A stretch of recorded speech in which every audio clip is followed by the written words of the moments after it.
You always need to give room for people to fail. That is the key. If you hold them responsible for every mistake they do, there is a fear of trying. Being in the situation where I could have been given a chance, I would have been better. So I don't let that happen to my team. That is what I do. It's pretty simple. You put people in a comfort zone where they become creative. I always believe in the fact that you can't be stressed and creative at the same time. Business is a jargon, ambition is a jargon. But then ultimately, we, as a businessman or as a person who's a connoisseur of food or any industry for that instance, should always give time to the family.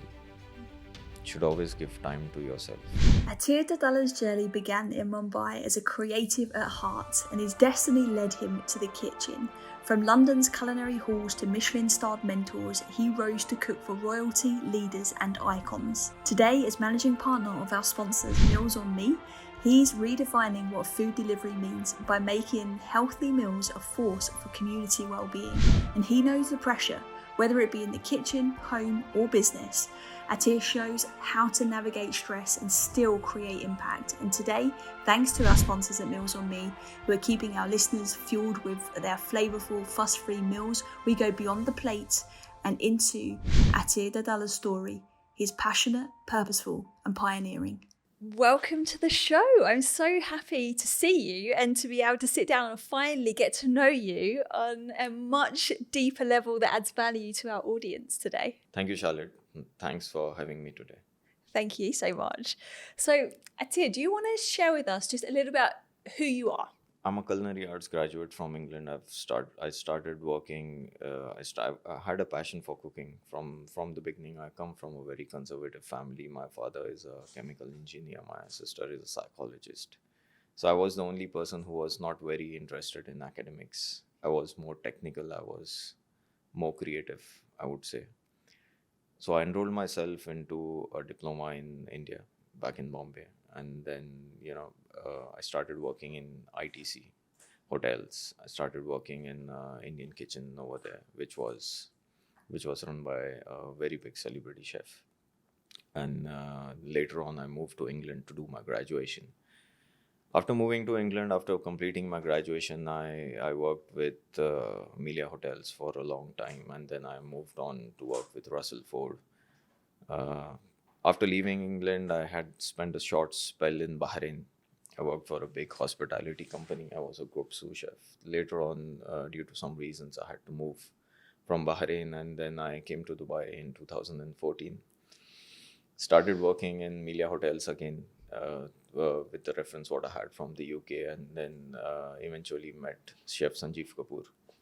I had worked with him as a R&D chef, opened quite a few restaurants along with him, and then ventured into Meals on Me really. So I'm the CEO and the partner for Meals on Me, running Meals on Me since 2019, heading a team of around 150 people. Wow, okay. So I feel like we've got the full lowdown on your career right there, which is amazing. Yes. Thank you so much for sharing that. Interesting that your parents, so one was a psychologist and one a chemical engineer. Yeah. That's really interesting. Yeah. So what was it like growing up there with a chemical engineer and a psychologist as parents? So my mother is not a psychologist. My sister is a psychologist, and my father is a chemical engineer. They're very well off. Very intelligent in terms of academics, keeping themselves up to date in whatever things are going on around. But then as I said before, I always believed I was a creative person, and I realized that very quickly. So it wasn't easy because honestly speaking, being a chef and working as a chef is not a very handsome profession to be in. If you see in this industry, chefs are people those who are technically good, but they're not very educated. So there was a gap there.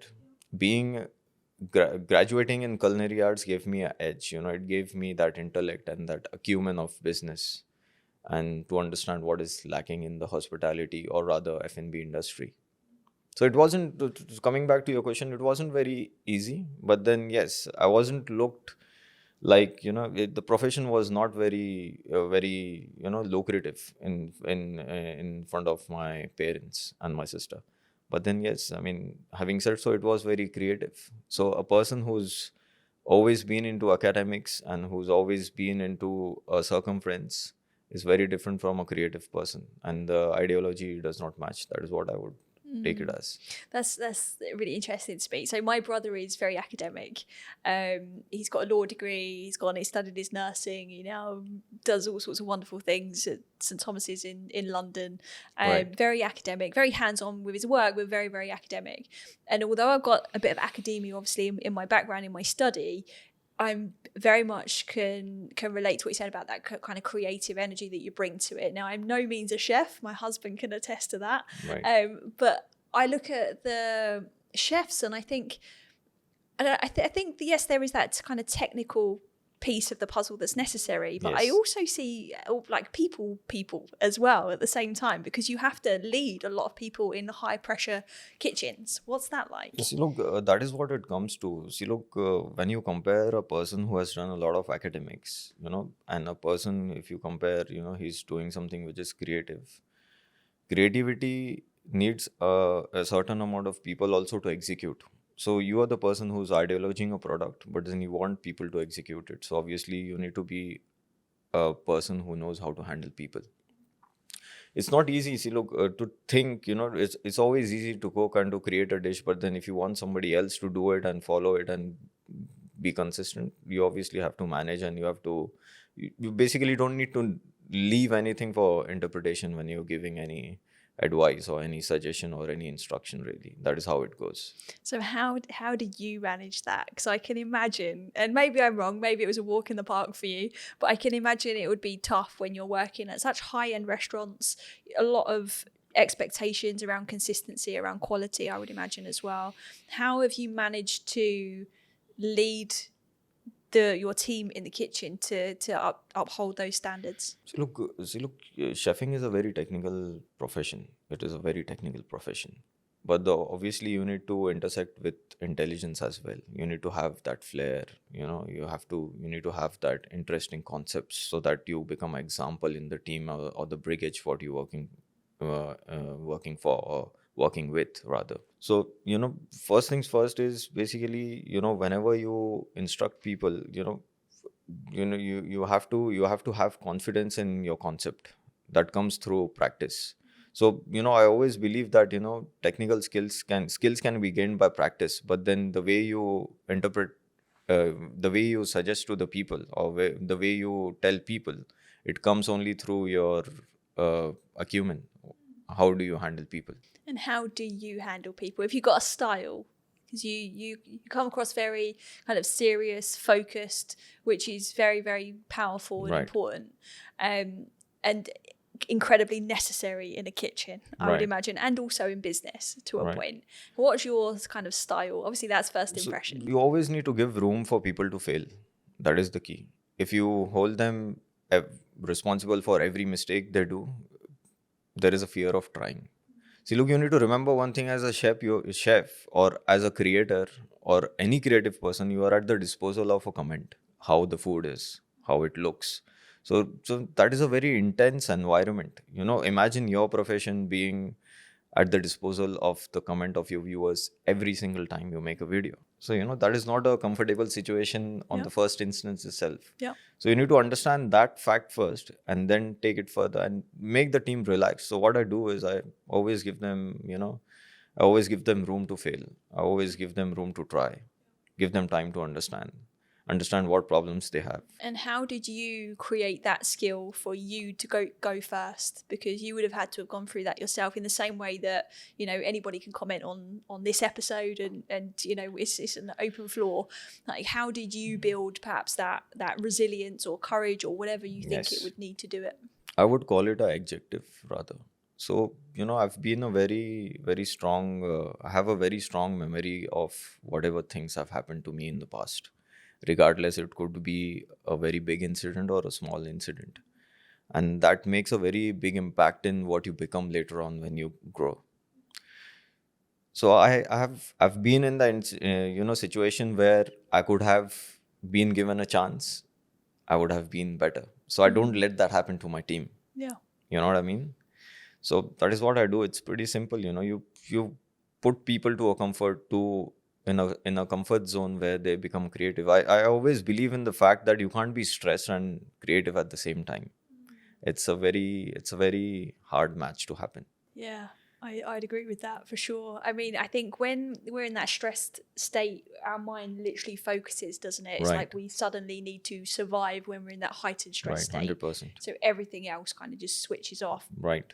And to be creative, you have to think openly. Yes, Like, or you need to even have that think, room. feel, right? 100%, yes. You've obviously spent a lot of time in kitchens, but what I find really interesting about your story is your kind of like the entry into the business side of it as Yes. well. So tell us a little bit more about that, because I would imagine your creativity flair has been, a huge piece of that puzzle. So I'll tell you some things. There are two kind of chefs. One is a chef who's a technical guy. I know so many people, those who are like, twice the age of me, and they're still in the same positions. They still like working. They still like what they're doing. One is a chef and one is a gastronomer. So just to give you an example, the difference between a gastronomer and a chef is a person who would not have the prospect of what a customer would think, rather, in a very bigger scale. So a gastronomer is a person who studies food, who studies beverage, and who understands what could be the potency of this product in the market. So just give you an example, there are three people in the room, those who are going to have lunch. One is Japanese, one is English, and the third one is Indian. So if I give, say, pasta, it might go well with English, but not very well with Indian and Japanese. So you need to have that understanding. What is the product? What you're going to create, which will be in demand in the market. So, for example, what if you sell a pancake? What if you propose them a pancake? It will go with the Japanese, it will go with the English, and it will go with the Indian. Yeah. So you need to have that understanding.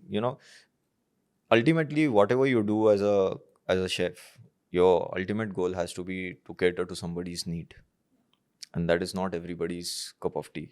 That is what I think. So having that understanding is very important. Catering to other people's needs, even outside of the kitchen, that has so much power, doesn't it? We have it in our families. We're trying to tend to people's needs. We have it in business. We have it day to day, hopefully, if we're operating with kindness and an open mind day to day.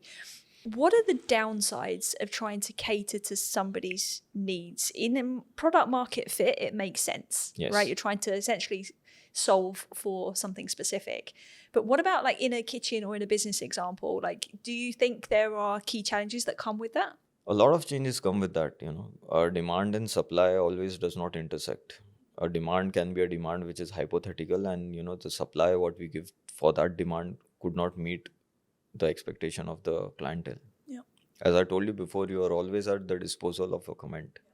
There are always critiques around you.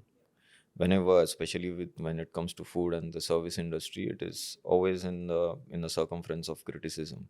You have to be the best. The biggest downside is you always look for perfection. You always look for consistency, and that does not come without a bumpy road. Yeah, for sure. We had 100%. Marco Pierre White on the show, and he was saying the same thing in sense of like people are chasing that perfection because it's coming based on insecurities a lot of the time as well. Right. But that's from an internal perspective. But the critics from the outside looking in is going to be a fuel or a fire for a lot of people. How do you deal with critique? That's a very tough question. You need to have time off for yourself to understand where you stand and what people want, really. So that is what you need to have thinking time. You need to have room for yourself. Yeah.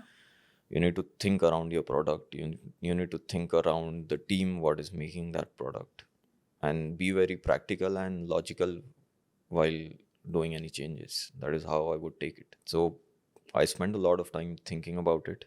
I spend a lot of time thinking about the critiques and work on it, really.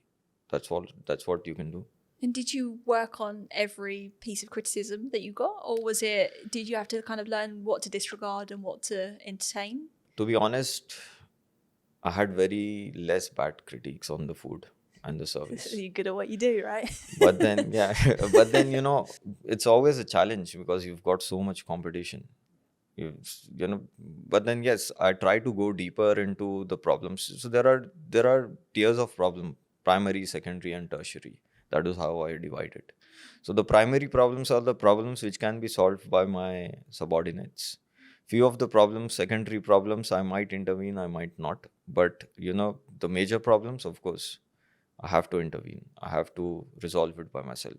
You obviously can't resolve all the problems by yourself, but then yes, divide them properly. You mentioned earlier that you seen people in the industry that were still loving what they did and still in the same positions. But for you, obviously, you have started to venture into, or have been for a while, ventured into the business world. So tell us a little bit more about that transition. Does it feel like a transition, or does it just feel like a natural evolution? See, look, I was honestly speaking, I knew what I wanted to do. I never wanted to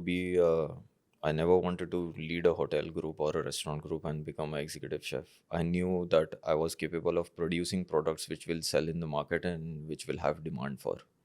That is what I did. And I understood it. I understood this in a very early stage of my career. So I used to be in a restaurant called Albufera back in the UK.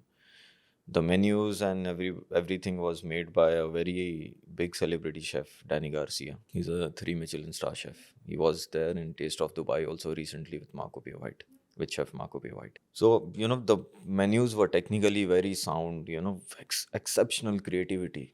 If, even if you want to put a cress on the plate, then we had a person who used to look at how crisp the cress is and then put that on the plate. So that level of perfection. But then, I always felt, this is not something which could be a comfort food for anybody.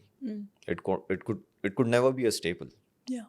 So I started exploring myself into small restaurants and pubs around the UK.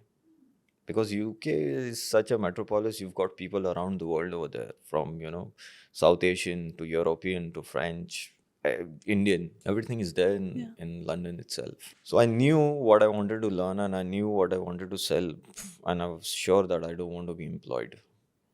So that was the main focus I had. So that is what I worked on and ultimately achieved it. Wow. Okay. Nice. So now, obviously, you're working at Meals on Me, which I'm happy to say is a sponsor for this podcast.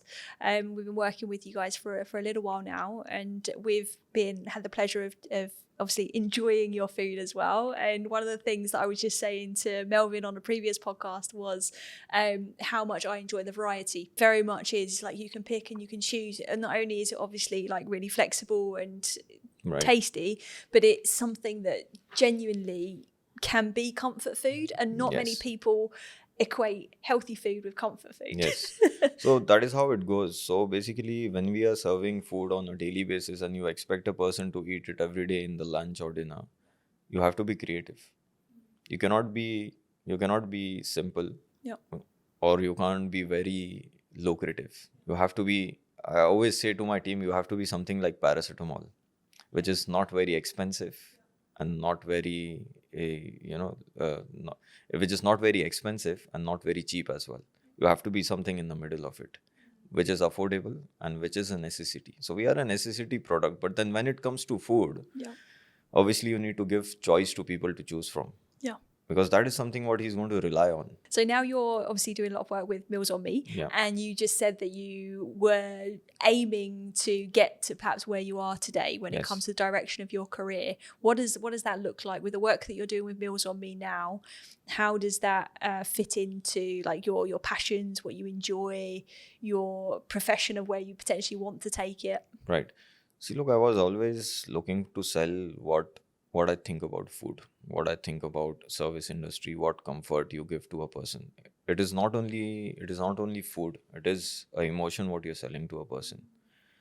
Having said so, I'm practicing what I thought of. But then there is a lot to achieve in terms of business prospect. There is a lot to gain in different spectrum of customers. There is a lot to explore in terms of business opportunities, not only in the UAE, but in the GCC, in the UK, and so on and so forth. So there is a lot to do. But then having said so, I'm satisfied with whatever we have achieved in the UAE. but there is a lot to do. Yeah. There's always a lot to do, isn't there? There's always a lot. So you can always grow. You can always just keep on going. You mentioned about the emotion side of it.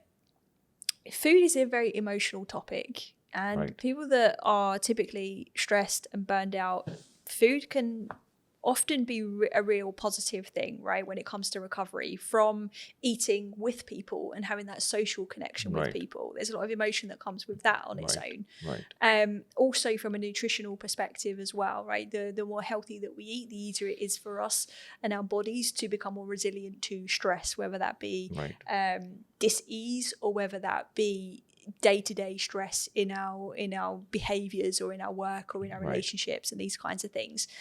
What role do you feel like you play in influencing that in some way? I think as Meals on Me and as a person who designs what Meals on Me is a very important role in terms of what we offer to our clients. Because I'll tell you something, see, look, most of the frustration, stress, burnout, as you speak about it, comes from malnutrition most of the time. I'll give you my example.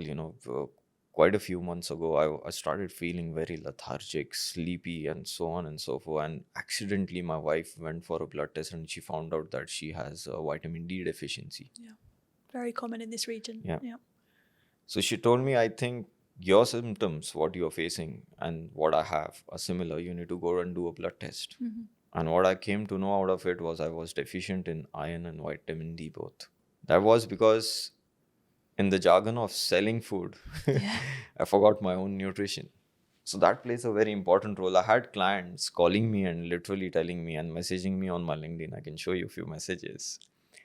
The second half crash out what they have, mostly after eating junk, has gone away when they subscribe to Meals on Me. So the way we design the menu is we have a balance of protein and fibers, which gives you chunks of energy for a certain time. So they don't feel drained out or they don't feel lethargic after lunch. One of my close friends, he's a VP for a banking industry. I wouldn't take the name. He literally called me and told me that, I've got less sick calls from my employees. Thanks for signing the contract, Aatir. And I was like, I'm glad you told me this. Yeah. Well, this is exactly it, isn't it? And thank you for sharing your example as well, because I think it's very, very ironic, but unfortunately common that people in the well-being space, whether it be running meal delivery services, whether it be coaching, whether it be corporate wellness, there are a lot of people out there that forget themselves. They're busy serving other people or serving a certain mission, and they can forget. And that's one of the things I really like about what you guys are doing, is that you are making it easy for people.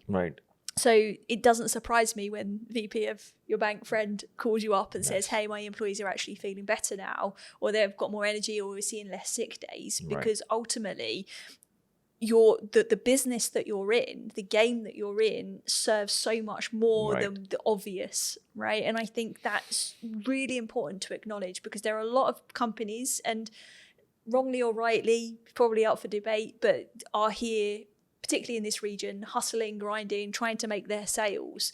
But sometimes it's easy to forget the person on the other end of it. See, look, diet, food, nutrition, importance of food is not sold properly in the market the way I would say junk is sold in the market. You will see more ads for maybe a pizza rather than something else in the market at the moment. So I'll just give you an example. Hydrating yourself is something which is sold to you since you are a kid. Drink enough water. But you never sold eat enough proteins. That is very important. So for example, it's a simple calculation. If you weigh 60 kgs, at least eat 55 grams of protein a day. Many of them don't know this. You know what I mean? But everyone knows you need to drink at least 2 or 3 liters of water a day, for example. It's the knowing, right? It's that education piece, but it's also then the doing piece, isn't it? Yes. It's like you said, a lot of people know from a young age we're supposed to hydrate and have, say, 2 to 3 liters of water, but people still don't, even though they know it. Yes. So based on your experience in this F&B world, what would you do differently? If you were given an unlimited marketing budget. You could do whatever you want, and you're going to change the narrative of healthy food potentially. Think product market fit as well, I guess, because that's your speciality. Right. What would you do with the budget or the I way we couldn't do operate? anything alone. No. Honestly speaking, I'll be very honest with you. Yep. Regardless, whatever budget you give me, it needs Yep. to come from people those who are far more above than me. It needs to come from the country level or the state level or the education level. I'll give you an example. So, luckily I had a professor called David Foskett. So anybody who does a culinary course in Europe or in the US always reads a book called Theory of Catering, and it is written by him. He's a very senior person in the education fraternity.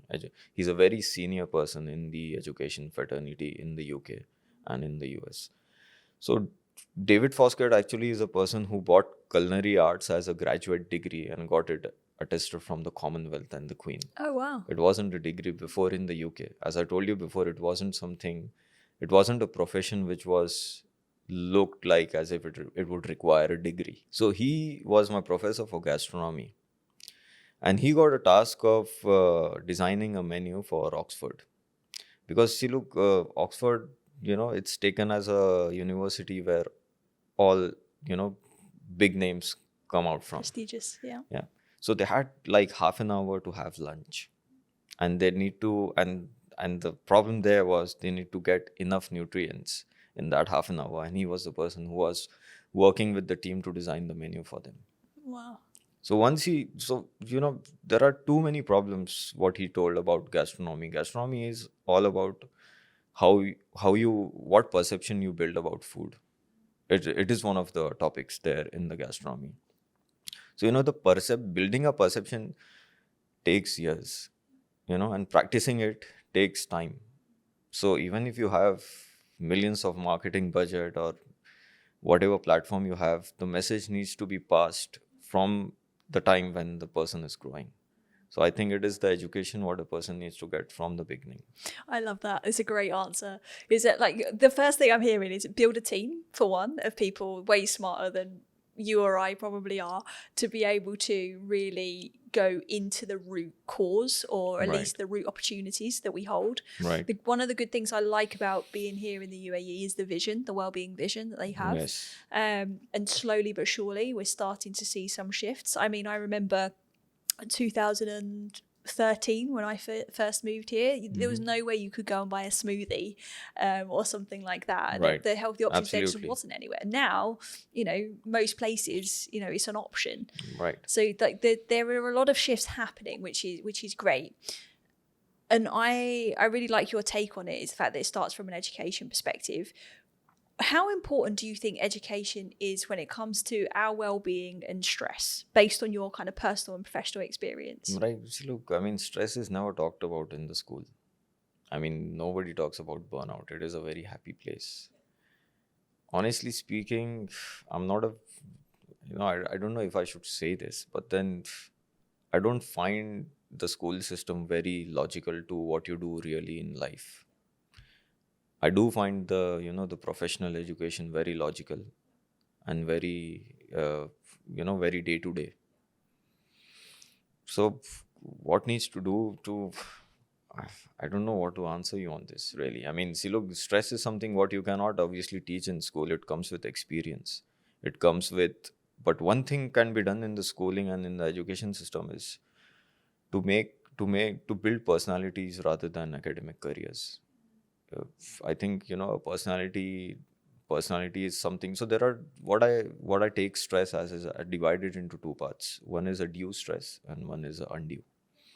So due stress is something that you want to complete this in X months, X time, and you have a timeline. Undue stress is something which is sudden. Oh, you had a person who died. Somebody resigned. A key position is not there anymore. You have X and X disease. How would you handle that? So one is managing stress, which is due. You can manage with time. You know that you want to achieve this in X amount of time, or else the consequences will be bad. So you manage it. But another undue stress, you need to handle it. That comes with the personality. So I think we should concentrate, and not we, I mean, the education system should concentrate in building personalities so that they can handle stress and burnouts. That is very important. Yeah, I really like that take on it as well, because I agree with you. Our education system's got a lot of work to do to kind of bring us up to speed with the people side of who we are, not Right. just the kind of Right. academic side of things. But I see positive movement happening there. There is a lot of in there now around emotional regulation, which Right. is helping kids to be able to understand what they're experiencing, to be able to name their feelings, to know when they're actually stressed, rather than just 100%. saying they're stressed because they don't really know how they're Right. feeling. But on the whole, I think there's still a lot of work that needs to be done. And I like the way that you kind of categorize those, because we talk a lot about healthy stress and unhealthy stress, and that's typically when we go past the two types of stress that you've just described. There's stress that we can learn to manage, Yes. but there is a certain amount of time, depending on the intensity of that stress, that we're able to manage for. So then Right. that's when we move into like a chronic state of stress if we're not dealing with it particularly well or managing 100%. it well. Yeah. And that's when we can then go into obviously chronic stress, fatigue, burnout. Right. And the triggers are often the surprising stress, right? The person that passed away or the 100%. person that resigned. And I like the way you've linked that to personality and our character, because it takes a strong character to build resilience and to be able to then continue to show up and do their best to manage it. Right. Are there any times that you can think of that stand out for you? And it's okay if there isn't. I'm just curious to find out if there is any time where you look back now and you think you could have handled that situation better and it was definitely a stress trigger for you. Honestly speaking, I don't have any regrets. But then one situation I could have handled better was my family situation while COVID. So, I also had stress. We started in the COVID. And imagine a person coming and leaving the whole career with Sanjeev Kapoor and joining, getting into a business, and you get hit by COVID and you can't move anywhere. Ouch. That's So stressful. Yeah. that was a big ouch. Big ouch. So, that situation, along with my family being here and how to manage it and all those other things, was slightly stressed. I could have been more mature in handling that situation. That is what I believe. Thank you for sharing that, because we all have moments or periods in our life where we probably know that, there's probably a different way now that we would deal with it. And I think that's just human nature, and that's completely okay. And I think anybody listening to this that might be experiencing that, always be compassionate to yourself, no matter what that looks like, because if we knew better at the time, we would have done better at the time. Right. And I appreciate you sharing it, because I truly believe we can learn from other people's experiences as much as we can. So what do you call like maturity in dealing with stress? What does that look like for you? It is the way you react to the way you respond to a stimuli, basically. The way you respond to the incidents, the way you respond to any situation. So basically, rather than, acting in a way where, you are frustrated. So, COVID wasn't easy. It was a very tough situation especially for the F&B business. So there were one problem used to end and another used to come. And we had the whole scenario where we were with a team, and we had plans to open restaurants and get going with the business and so on and so forth. I had lost few team members due to COVID, unfortunately. May God rest them in peace. It wasn't a very easy situation to deal with. Not at all. So, I think I could have, when I say I could have been more mature, I think I should have given more time and explanation to my family, in the sense, why am I spending so much time working, or why I don't need any interference in the business at the moment, so on and so forth. Basically, the way I reacted to small things. So what happens is, basically, when you have a big chunk of thing to resolve and you get these small problems coming your way, then you get frustrated. Just to be specific, I think I should not have been very frustrated with the small problems coming in. Rather concentrate and have composure on the bigger problems. Having said so, I've learned from it, and I think I have that potency or the forte now to handle multiple situations. I truly believe that our capacity builds with experience, right? 100%. Provided we're willing to look Right. at ourselves, Right. right? And check Right. and learn. I love the way that you said COVID was slightly stressful, and then you explained what you've been through. And that's not slightly. I mean, that's quite an intense period of time. Yes. It is. As a business, it is. Absolutely. I always believe in the fact, it is an old saying in India that, whenever you have stress, speak to other people, it reduces. And whenever you have a good news, spread it out so that it increases. I love that. I really So like that actually works when you have stress and you have teammates and you have friends or family whom you can speak to about that stress. That actually goes for that certain time when you speak to them about it. Yeah. I think that's really important because I think there is such a huge benefit to our relatable well-being, right? It's like when we actually have people who we can feel safe enough with to just exhale, and Right. just say, actually, do you know what? Today's been terrible. I'm not okay. And there's a lot of power in that alone. And it's a form of release, isn't it, in many ways? Where is the line for you, though? Because obviously you manage a good team, you're managing, a lot of important business as well now. And it's like, you don't want everybody in your offices sharing their stress every 5 minutes, do Right. you? Or do you? I'm curious. I mean, there is no line. I mean, but then one thing I would say is, when you have stress from business, for me at least, it is by choice.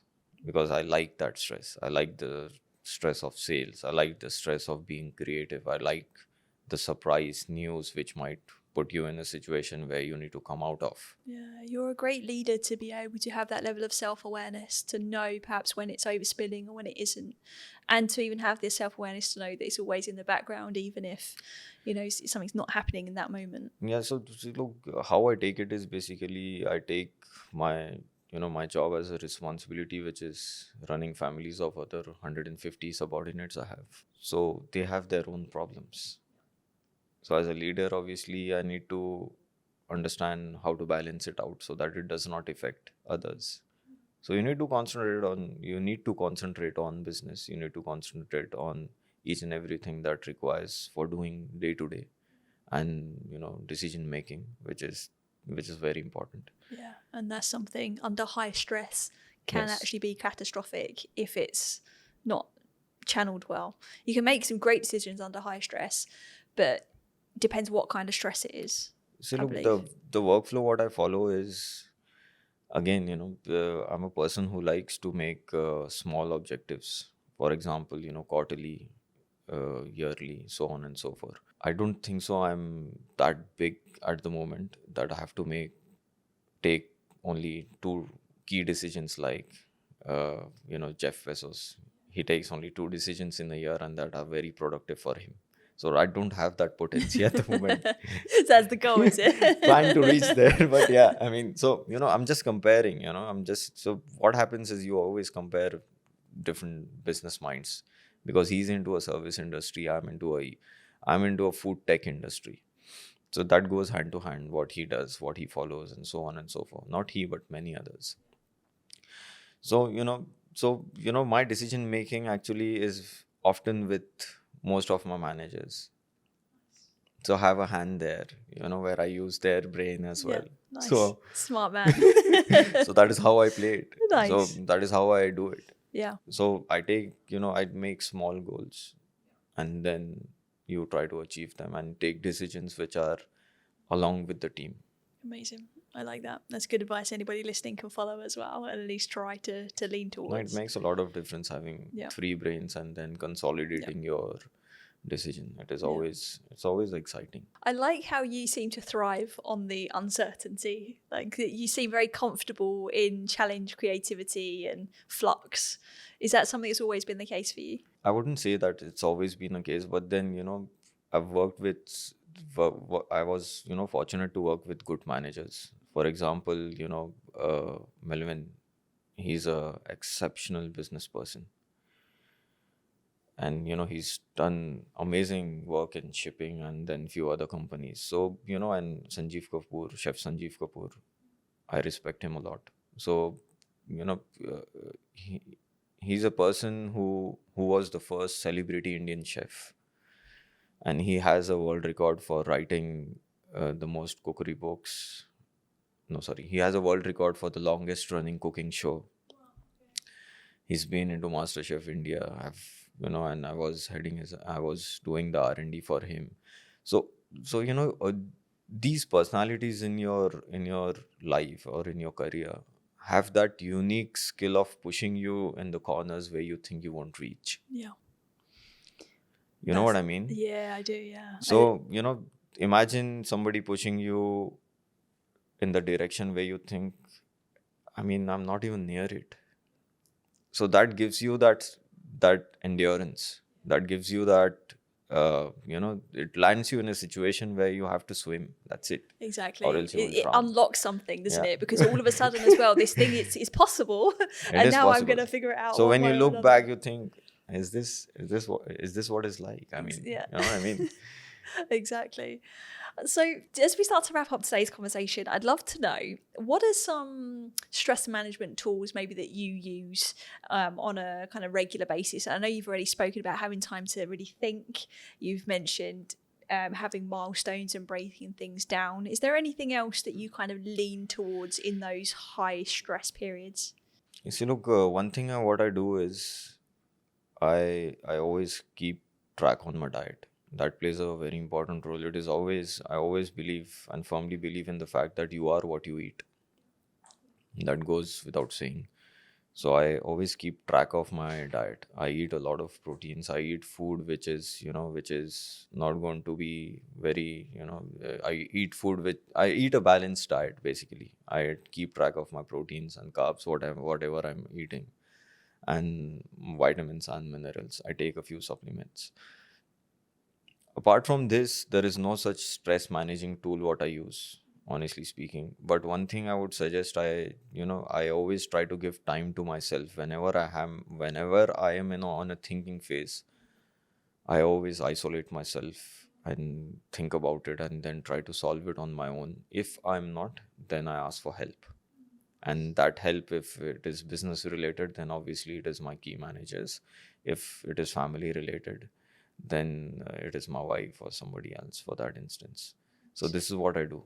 I love that answer, because it's very easy often for some guests that we have on to be like, right, it's meditation, it's this, and they've got their thing that they're kind of here to talk about. But this is why I really enjoy having real conversations with real people that are not necessarily on the podcast because they've got the highest profile. I don't actually even know if you're on social media, but it's really just a case of like hearing that you don't have to have this stack of habits that you have to do. It's about being intentional, and it sounds Yes. like for you being tuned into what you need. Yes. Because I think it's incredibly powerful for you to know that when you're stressed, it's best for you to step away, think things through, Yes. isolate a little bit, and then reach out. 100%. So see, look, I always believe, the best conversation you would have is with yourself. If you go back and think now how many times you've spoken to yourself, if I think, then it is not very often, and that is not a very good situation. You need to understand, you need to speak to yourself. That is what is, and that is how you understand your mistakes, your positives and your negatives, and what you're doing is right or wrong, or how did you land in that situation, or rather, it is God's will possibly, and how would you come out of it? I'm a huge advocate of self-reflection. Like for me, it's like journaling is how I talk to myself. Wow. And it's just something that it just reflects back to me what's going on, and the fact that I have to write it down, it makes me really focused. Where if I kind of like go for a walk and think, I can do that, and sometimes it's beneficial, Right. but actually I can then, my mind can wander rather than focus on a specific incident or a specific situation where I can think, how could I do better, and this kind of thing. So I think self-reflection is a It really is very powerful important. point. Yeah. It actually schedules yourself. It actually schedules your brain. So I'm a person who's not very good in doing 10 things at a time. I would rather prefer doing 3 things but doing them to perfection. But then I know, for the matter of fact, few of my subordinates, in fact, they can do 10 things and they can do it in a very robust way, in a very in a way where the result is very appreciating. So it really depends. Yeah, absolutely. Yeah, that's why you make a good team, I would imagine, as well. So my final question to you then is, like, why do you keep doing what you do and you keep pushing yourself to these edges? And like, what's your big why behind everything? That's a tough one. See, look, the only thing is actually to take meals on me to different parts of the world. We have an ambition of taking meals on me and few other businesses to different parts of the world. We know for the matter of fact that there is a market gap between what is being offered to people and what they want. So it comes with a challenge. It comes with a drive. It comes with unrealistic perfection and strategies which you want to turn into reality. And that is not a very easy path. It is a very bumpy road. So, challenge of being the best in the market, challenge of being, one of the product that is very trustworthy and which is accessible in like 5 countries. That is what I think keeps me going. And that passion and that, ambition is something which pushes me every time to do it. Amazing. I love that. And I appreciate you taking the bumpy road, because I get to be on the receiving end of what you're building from every angle. Like, you keep me healthier with meals on me. And I think it's really important. What you said there is trustworthy. And I think that is something that is really important, to have that integrity as you continue to grow, as you've had from the very beginning until now. Like, I think it's absolutely critical, because there are so many different competitors in your space. I don't even know if I should call them competitors, because I think not all of them are in it for the same reasons that you guys are. Exactly, yes. So I really appreciate that, and I really appreciate your time for coming on the show today. Is there anything else you want to share with our listeners that perhaps I haven't asked you that you'd like me to? One thing I would share is, business is a jargon, ambition is a jargon. But then ultimately, we, as a businessman, or, as a person who's a connoisseur of food or any industry for that instance, should always give time to the family. Should always give time to yourself. And understand one fact: people don't buy products, they buy adjective. They need to be sold emotion. It is not the product, but it is the emotion. So if the emotion is right, the product will be right. And if the product is right, then you have the business. Nice. But in all this jargon, never forget the family and always have time for the family. That is what I would suggest. Amazing. I've got one more question actually now. Yeah. Now you've said that. What do you want to be remembered for? I want to be remembered as a person who has changed the scenario of a food industry in terms of, producing something which is very unique, and a person who has done a bit in CSR initiatives. So I have an ambition that I would do something in the education sector when I'm capable of, in few of the countries, which I'm actually, and I'm practicing it now, but then not to the extent where I want to take it to. So I want to be remembered as a person who has done this for this community, or for education, for the thing, really. Amazing. And I'm not surprised, because education has popped up a few times just in this conversation alone. Well, that is the reason. Yeah, I love that. And I think it's a beautiful thing to be remembered for, is really changing an industry, and in a unique way, and just adding your flair to it, and then doing something for good as a result of that's paying it forwards even more. Right. I think that's really powerful. See, look, that is what people do. I mean, if you see the richest people in the world, they have ended up doing charity work. You can do to some extent with money and your business, but then ultimately you need to give back to the society. That is what it ends with. And I would strive to do a better job. I think I would. I'm really excited to see what else you continue to do, because you're clearly already making impact in what you're doing, but your vision sounds so much greater as well. So you'll definitely be coming back on the podcast one day to share what you're doing in the CSR space as well. Thank you. Thanks a lot. Thanks for having me. Thank you, it's been a pleasure. Quick one. As our long-term audience, you will know that our show has grown a lot over the years, and we're thrilled to share with you that we have our very first sponsor. But please don't worry, we're not going to suddenly bombard you with loads of ads. We just want to take a moment to say a big thank you to Meals on Me, who's not only sponsoring us, but they're also fueling us. Meals on Me is a food, meal prep and delivery service who understands that wellness isn't about shortcuts. It's about choosing better every single day. They keep it real with fresh, wholesome meals that fit into your life. For me, when I'm rushing through the day and pushing my limits, Meals on Me powers me on. And the best bit that I find is that there's so much variety and every meal tastes amazing, especially compared to others that we've used in the past. So good nutrition underpins our ability to cope with stress and perform at our highest levels. But it's often an area where most of our clients will struggle. So Meals on Me make it easy, effortless and enjoyable. So check them out today. A special link for you is in the show notes. Thank you to them and thank you